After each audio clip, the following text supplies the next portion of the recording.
Good morning all, thank you for taking the time to be with us this morning. My name's Chris Walsh. I'm honestly not as much of a thug as this picture would suggest.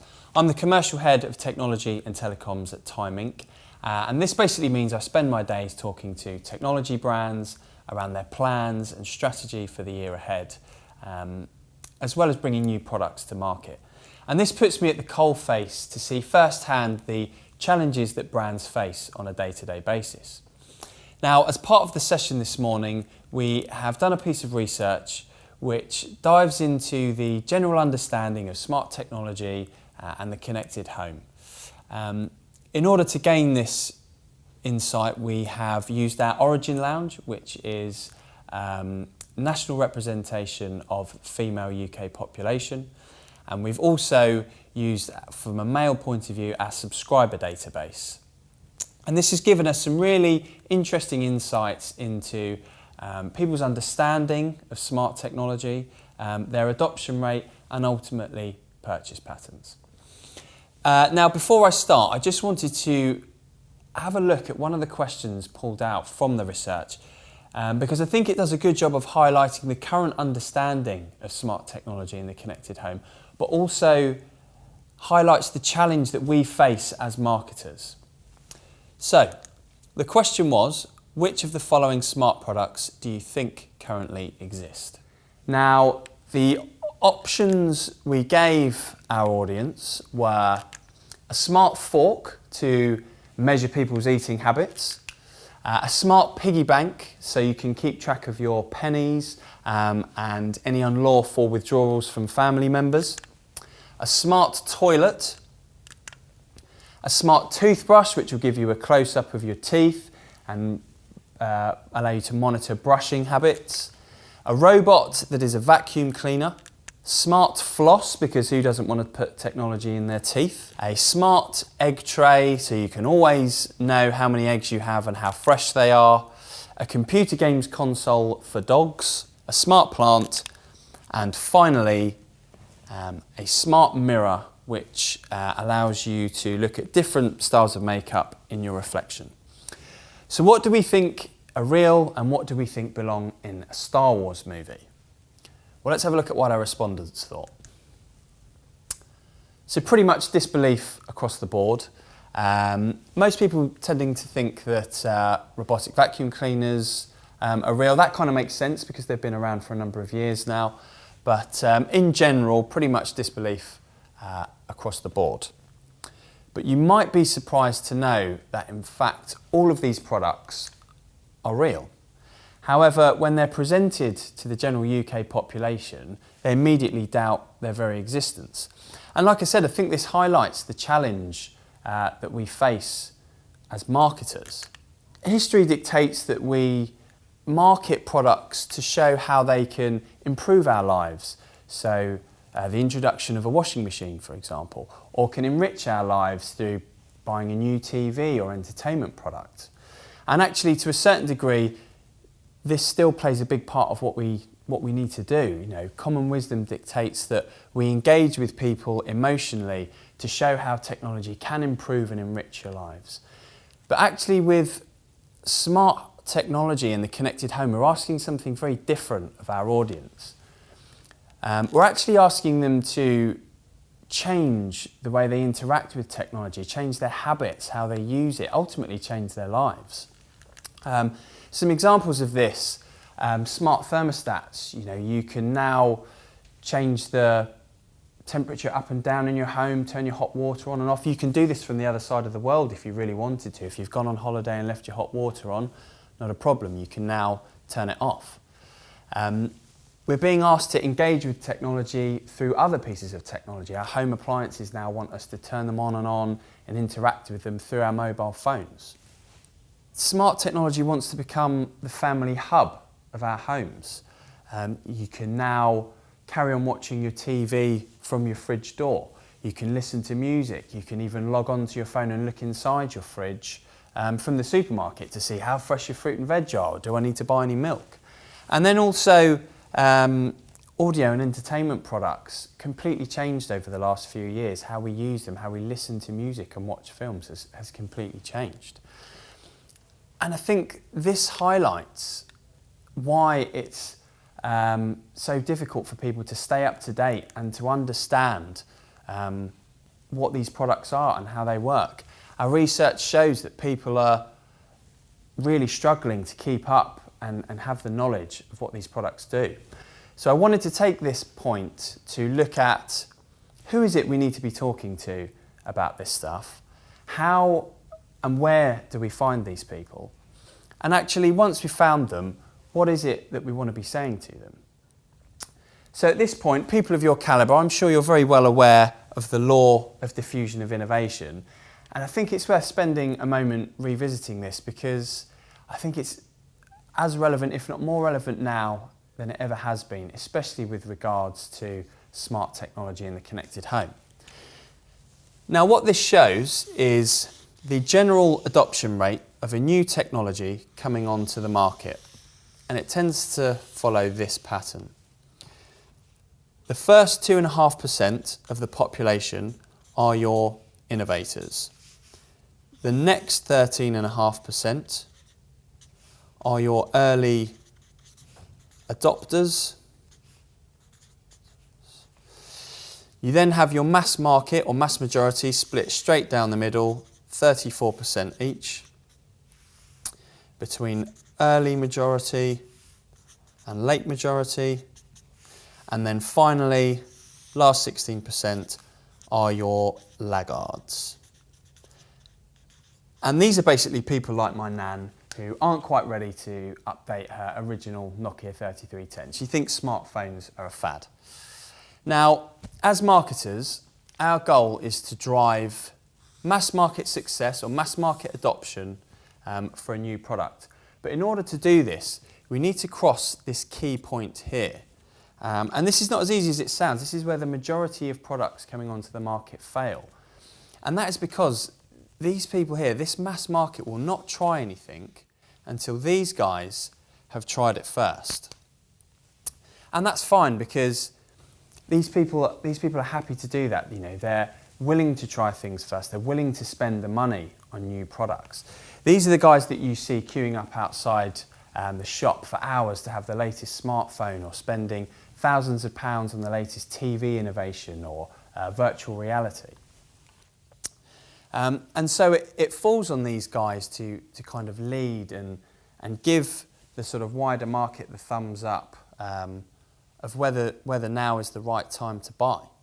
Okay, so now we know who it is we need to be talking to, let's have a look at where we find these people. Now, our research shows that these guys spend a large amount of time looking at technology websites, review sites. And that kind of makes sense because actually if they want to be leaders in this area, if they want to be the first to have these new innovations, they're going to need to know about this.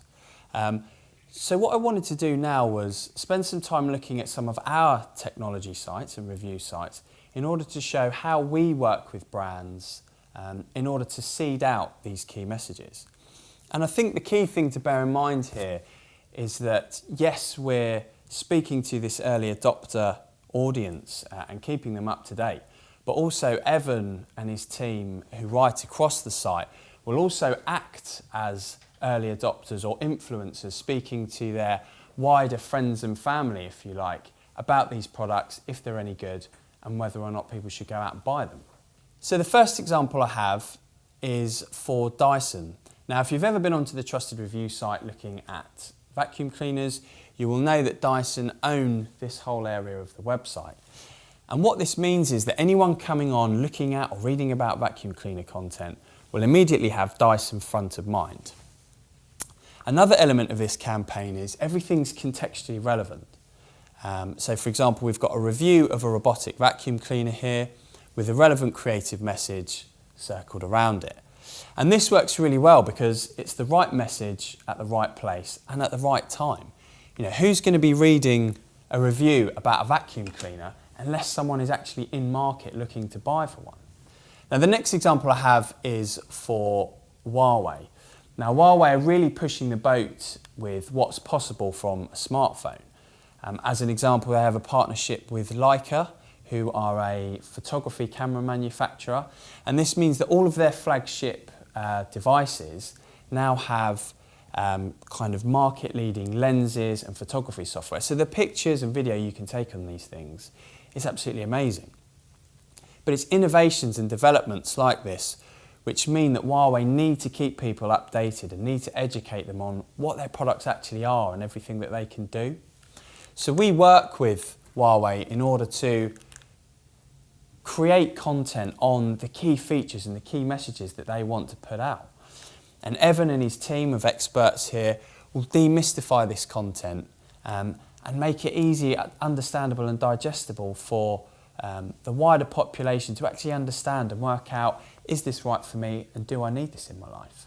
Now, obviously not all products coming onto the market are going to be completely new innovations and requiring early adoption and people sort of leading the way. Actually, a lot of these products that come out are iterations of previous models, and purchase is bought on by a distressed purchase, so I need to replace a damaged or faulty item, or just to update something that they already have. But actually, technology in the home is becoming very important in another way. Our research has shown that design now is one of the most important things to people these days. It's kind of what will drive them. Washing machines, for example. I mean, gone are the days of those big, ugly white boxes that you would try and hide behind a cupboard door or stick in the utility room so you didn't scare your nan. Washing machines now are beautifully designed pieces of technology. They've got touchscreen interfaces and connect to your mobile phone so you can use them and interact with them wherever you are. Technology now wants to become the centrepiece of our living spaces. You know, people are using wireless speakers, connected devices as the decor to their home. We have 12 million people every month coming to our various different homes titles, looking for inspiration around how to lift their home, you know, how they can make some changes, lift the design. And technology is becoming a massive part of that. I can remember a time where we would go in to shoot a home for a magazine feature, and they'd actually take the TV out of the room because no one wanted to see that. Whereas we're now doing features on the TVs themselves because the design is so good and it's come on so far. And it's because of this that we're now working with brands in order to showcase these products, to show how they can lift your home, how they can work with the design. So we'll create imagery, we'll create videos to show and help people understand how they can use technology to do this, but also this gives us an opportunity to seed in messages such as the added benefits that it brings, that it can save you money, it can save you time, that it can help with family life through entertainment, for example. And I think the clearest idea of this coming together is with Evan. I'm going to embarrass Evan now. Evan was the editor-in-chief of Trusted Reviews, whereas he's now come on board to oversee our technology and homes platforms because we see these two worlds coming together so closely now. So Evan will work to show and provide people the information they need around, this is what technology does, this is what it is, this is where we're going, but actually look at the design and how it can lift your home and bringing those two worlds together. I think I've rambled on for long enough, and I think that's a good opportunity for me to hand over to Evan. So I'll ask him to come up here and carry on. Thank you. Thank you very much, Chris, for that lovely introduction. Didn't really embarrass me that much, actually, so thanks for that as well.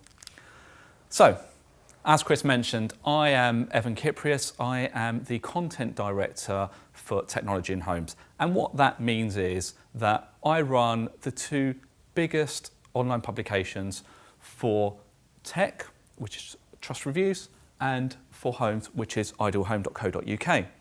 Now, obviously, Trust Reviews very focused on technology and reviews. Ideal Home about making your home the perfect space. Now, one is very mass market male, and the other one is very mass market female. I'll kind of let you figure out which is which there, but I think it's not that difficult.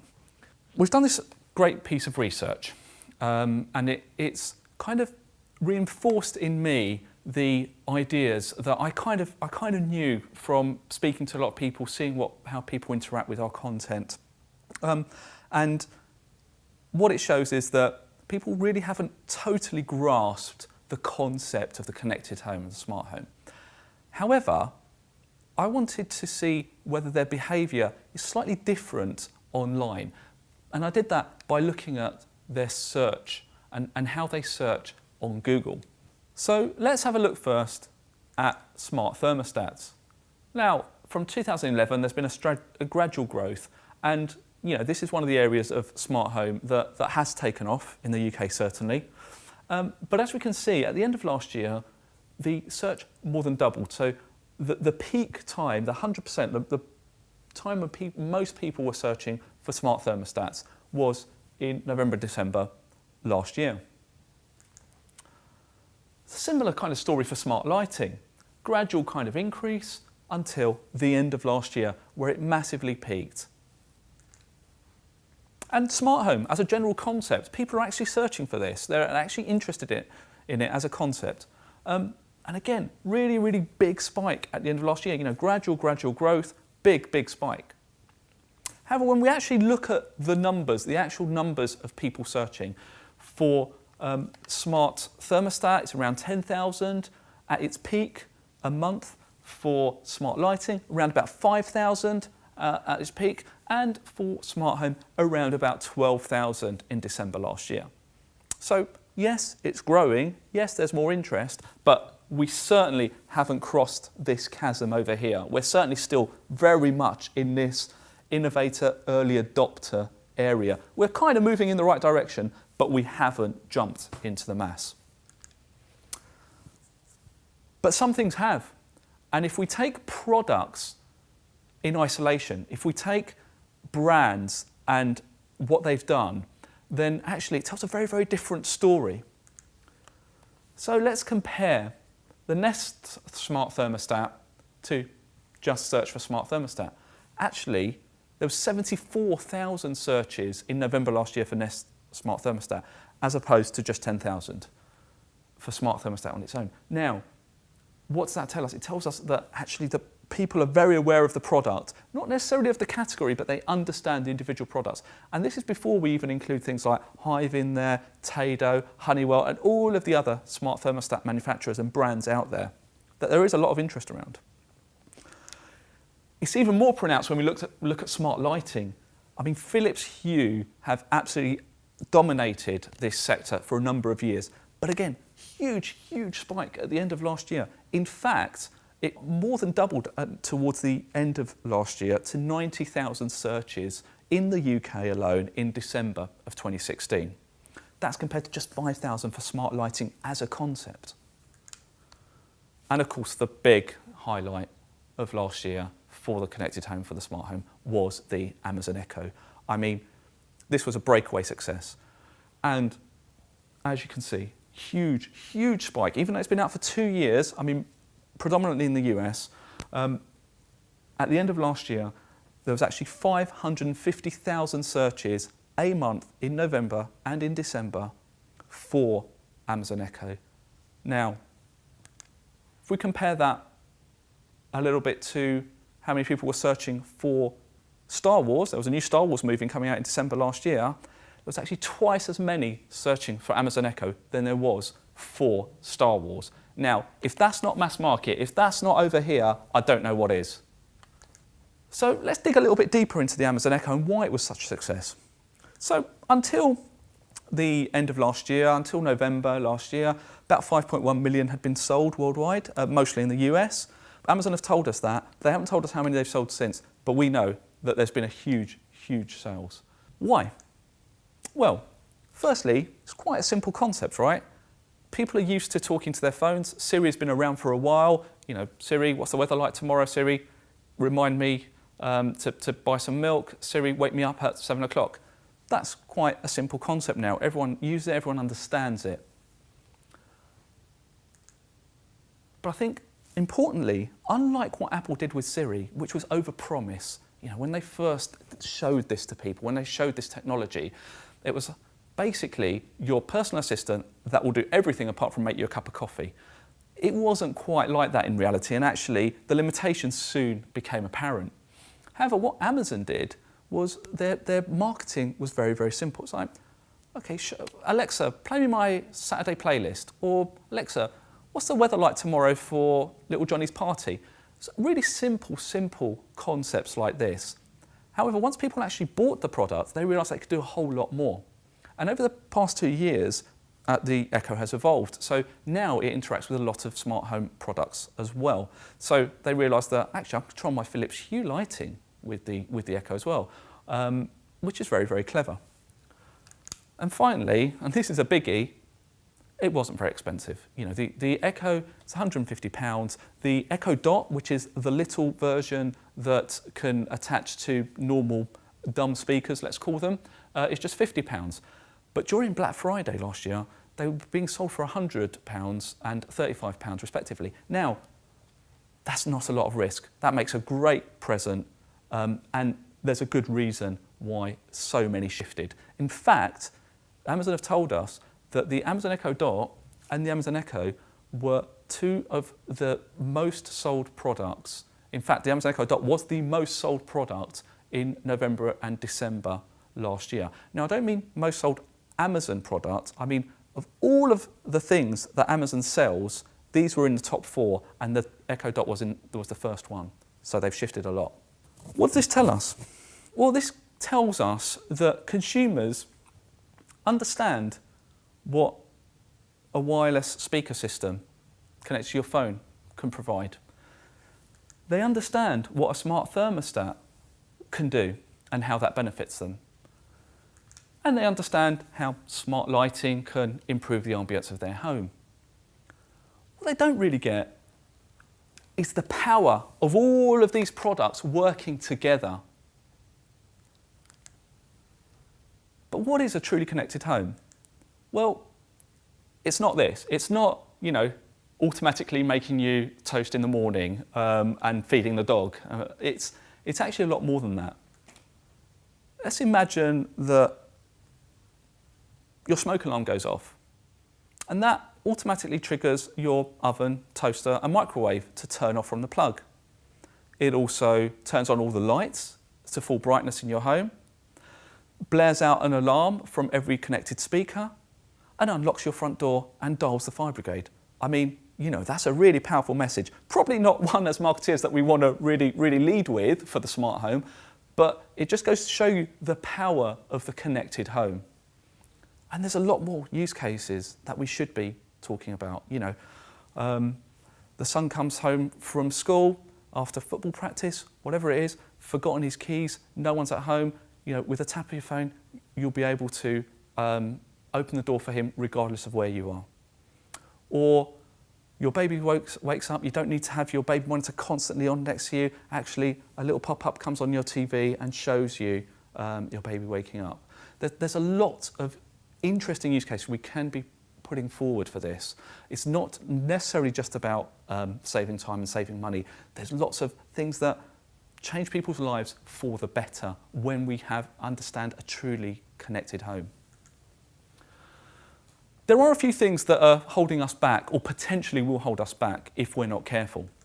And these are technical. So one of our top articles on Trust Reviews is about how to get better Wi-Fi in your home, and it's about Wi-Fi extenders. And it just goes to show that this is still a really real problem in people's lives and in people's homes.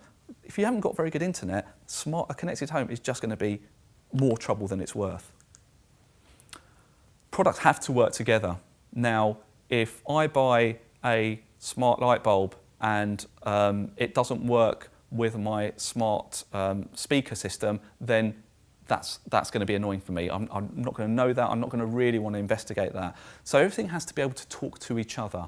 Thankfully, manufacturers are working together to kind of sort this out. However, there are still quite a few different platforms at the moment that still needs ironing out. It's got to be simple, right? We don't want people to have to read a manual to get this to work. We don't want people to have to invest lots of time. These guys will, the innovators will invest the time, these guys won't. So we have to make sure that this is seamless. You know, it has to work like magic. And I really believe that the UK is perfectly suited to the connected home, actually. So we live in quite old period properties, a lot of us, and that means they're difficult to rewire. You know, in the past, if you wanted smart lighting, you need to have a big panel installed on the side of your wall with loads of buttons, and all that had to be wired. You know, that was a lot of a big investment for people.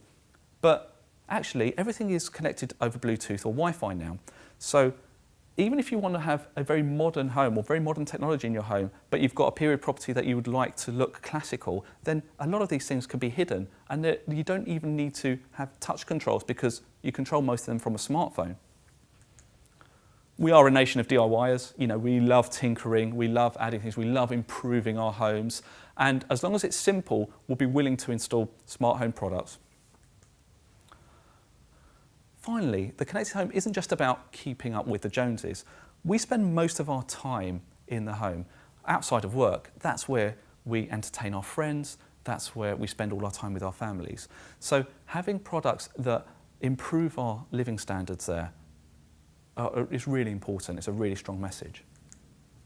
But what are we as Time Inc. doing about it? Well, apart from making me head up two areas that I think can collaborate a lot more, which is tech and homes, we're going to be creating more smart home product news. You know, we're going to get people more interested and excited about the smart home. More reviews and explainers. You know, more products are coming out, but actually, as Chris showed, that people didn't actually know they existed, or this technology actually was there for them. So we need to be covering it more, and we will. We'll be inspiring consumers and explain to them what are the benefits that smart technology can bring to them and how that it can improve their lives. And finally, I think it's quite important as well. We see a lot of smart home products and we test a lot of smart home products, and we have experts that have really keen insight into what consumers want and what engages them and what doesn't. So we want to be providing feedback to manufacturers and to companies to explain to them, you know, how things can improve. And we want to do that as early as possible in the product life cycle. And finally, we want to keep on asking questions. We want to ask questions from our audience. We want to investigate their behaviours online and what they like and don't like. And that's going to be really key in how we progress the smart home and the connected home and get people to understand the benefits of it. That's it for today. Thank you so much for joining us. And if you're interested in finding out more about the research and getting all of the questions and answers, then please email Chris.